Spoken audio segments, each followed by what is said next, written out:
အိုးသေးလေးရောက်လာပြီမအိုးသေးလေးရောက်လာပြီမွိုင်းချလေးအရင်လိမ့်လိုက်တယ်မွိုင်းချလေးကိုအကောင်လုံးလိမ့်နေဘာဖြစ်လို့လဲဆိုတော့ तू ကအရေးကြောင်းအတွက်ကိုတီးတန့်သုံးပါဆိုတော့ဒီမျက်လုံးအောက်တွေဒီ smile line ရှိတဲ့နေရာတွေအဲ့လိုနေရာမျိုးလေးတွေကိုလိမ့်ရမှာ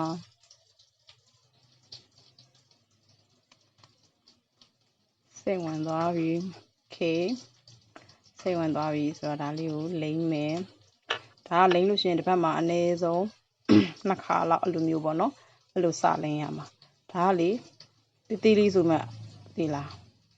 အရန်ထီရောက်တာအများကြီးမလိမ့်အောင်နည်းနည်းပဲလိမ့်ရမှာ okay ဘုံလေးကတေချာမမြင်ရလို့မှန်ကြည့်လိမ့်ရမယ်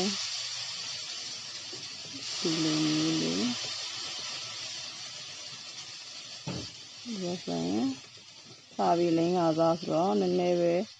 စာပြီးလိမ့်အောင်မယ်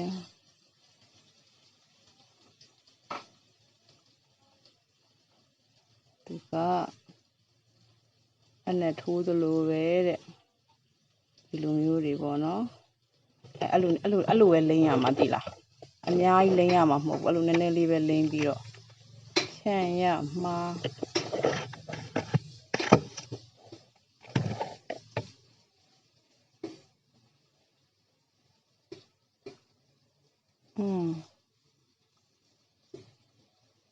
ဒါလေးကိုလိမ့်လိုက်လို့ရှိရင်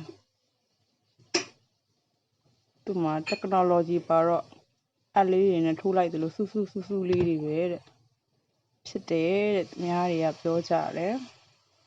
အရင်ကြီးတော့ဆူမဖြစ်ပါဘူး